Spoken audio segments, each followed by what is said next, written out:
आदरणीय बंधुओं, माताओं व मेरी प्यारी बहनों, राधे राधे। आपका हमारे YouTube चैनल पर बहुत बहुत स्वागत है। बंधुओं, आज हम इस वीडियो में वैशाख महात्म का 9वां अध्याय सुनेंगे, जिसे सुनने सुनाने से भगवान शंकर की कृपा बनी रहती है।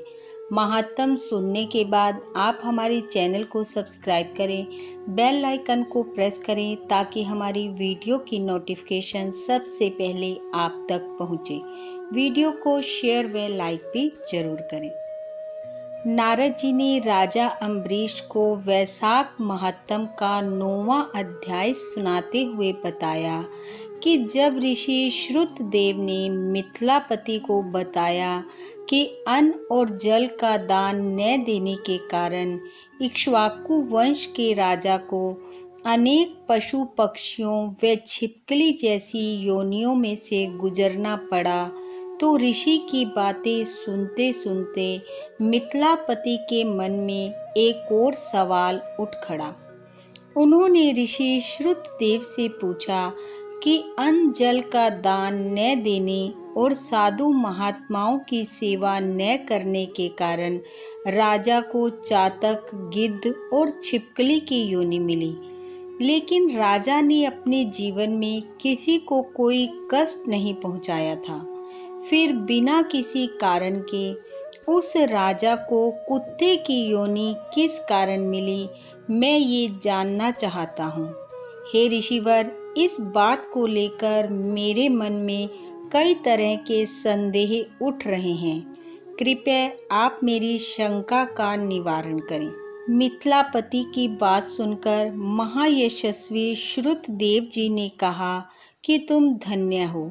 हे राजन, तुमने बड़ा अच्छा व धार्मिक प्रश्न पूछा है। सो अब ध्यान से सुनो, मैं तुम्हारे मन की इस शंका का भी निवारण करता हूँ। ये वार्ता देवादिदेव महादेव ने कैलाश पर्वत पर श्री पार्वती जी से कही थी। सब लोकों की रचना कर उनको परलोक और लोक दो प्रकार की स्थिति बताई थी तथा इनकी स्थिति के निमित्त 3 भेद भी बताए थे। हे राजन, जल सेवा, अन्न सेवा और औषधि की सेवा, यह तीनों इस लोक की स्थिति के हेतु हैं, जबकि साधु सेवा, भगवान विष्णु की पूजा व धर्म, ये तीनों पारलौकिक स्थिति के हेतु हैं। जैसे खुद के कर्म से धन संपत्ति आदि प्राप्त हो सकते हैं, वैसे ही पारलौकिक क्रियाएं कभी कभी दुख का कारण भी हो जाती हैं। हे राजन, एक समय दक्ष प्रजापति भगवान शंकर को यज्ञ में बुलाने के लिए कैलाश पर्वत पर गए। तब उनको आए देख भोलेनाथ जी खड़े नहीं हुए, क्योंकि महादेव ने सोचा कि मैं सनातन हूँ और यह सब देवता यज्ञ का भाग लेने वाले सेवक के समान हैं। इसलिए स्वामी का सेवक के आने पर, पति का पत्नी के आने पर और गुरु का शिष्य के आने पर उठना आवश्यक नहीं है। यही सभी शास्त्रों का मत है। जिसमें बल, दान, तप और शांति अधिक रहती है, वही गुरु है।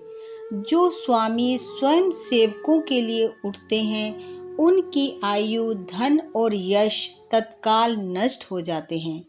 दक्ष प्रजापति मेरे प्रिय ससुर हैं, ऐसा विचार कर उनकी भलाई के लिए वह नहीं उठे। लेकिन भगवान शंकर के न उठने के कारण दक्ष प्रजापति को अत्यंत क्रोध आ गया और महादेव के आगे ही वह उनकी निंदा करने लग गया। दक्ष प्रजापति ने कहा कि देखो, इस दरिद्र को बड़ा अहंकार हो गया है। इसके पास एक बूढ़ा बैल है, जिसके शरीर पर केवल चर्म ही रह गया है। ये कपाल की हड्डी धारण करता है, पाखंडी, अहंकारी और महा अपवित्र है। ये किसी का शुभ कार्य नहीं करता।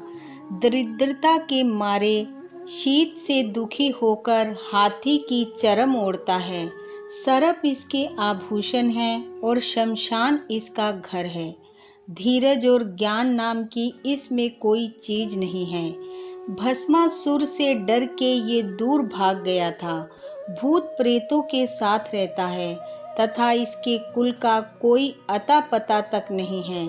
दुरात्मा नारद ने वृथा ही इसकी इतनी बड़ाई कर दी, जिससे मैंने अपनी कन्या सती का विवाह इसके साथ कर दिया। दक्ष प्रजापति ने कहा कि जैसे कुम्हार का घड़ा चंडाल के घर पहुंचने से किसी का नहीं रहता, वैसे ही अब मेरी कन्या का भी मेरे से कोई प्रयोजन नहीं है।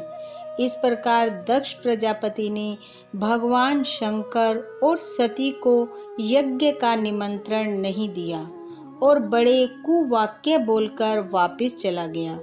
दक्ष ने वापस लौटकर ऋषि मुनियों को बुलाया और यज्ञ स्थल पर विधि पूर्वक यज्ञ करने लगा।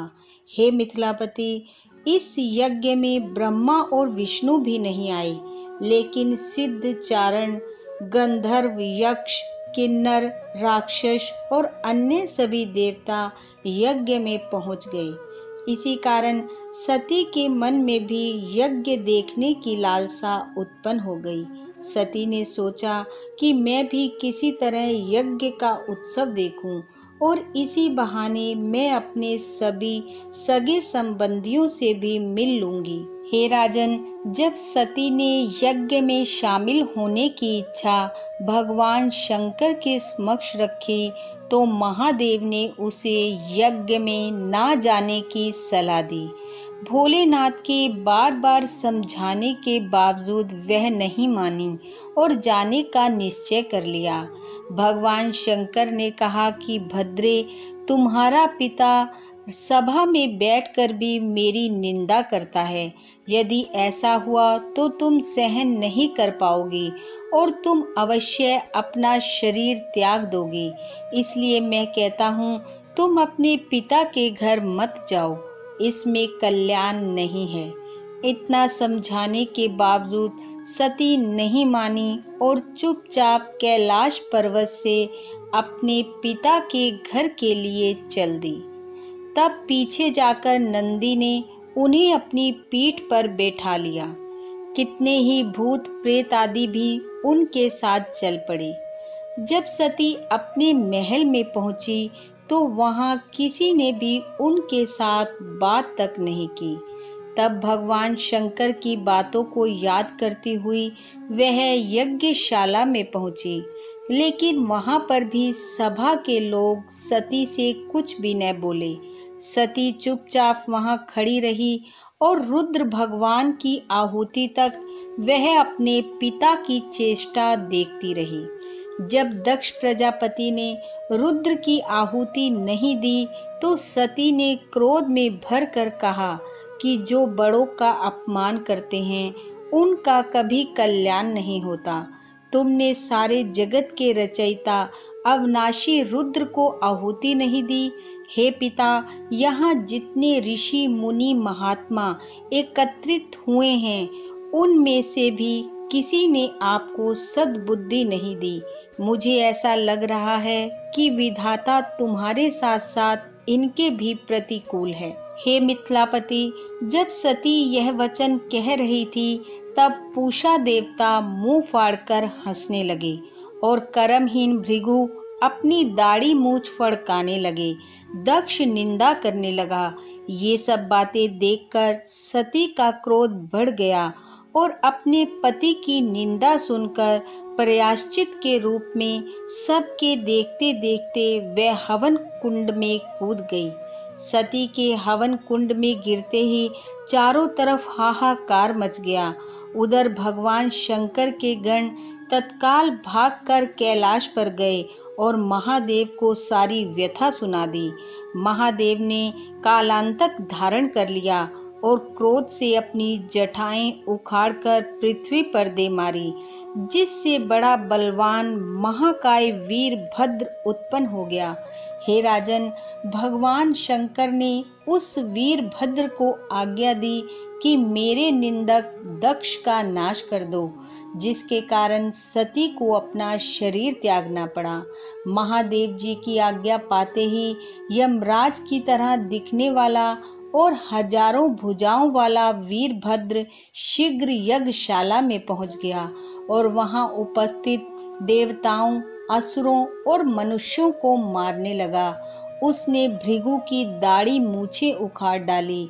सती के सामने जिसने जो अंग फड़काया था, वीरभद्र ने उसका वही अंग उखाड़ कर फेंक दिया। जब उसने दक्ष का सिर काटना चाहा तो शुक्राचार्य ने अपने मंत्रों के बल पर दक्ष की रक्षा की, लेकिन फिर स्वयं रुद्र भगवान ने दक्ष का सिर काट डाला और यज्ञ में पहुंचे सभी का संहार करने के बाद महादेव कैलाश को लौट गए। जो मरने से बच गए वे भागकर ब्रह्मा जी की शरण में पहुंच गए। तब ब्रह्मा जी उनको साथ लेकर कैलाश पर्वत पर गए और अनेक प्रकार से समझाकर भगवान शंकर को शांत किया। उसके बाद ब्रह्मा जी भोलेनाथ को साथ लेकर यज्ञशाला में पहुंचे तथा यज्ञ में जो मारे गए थे उनको जीवन दान दिया।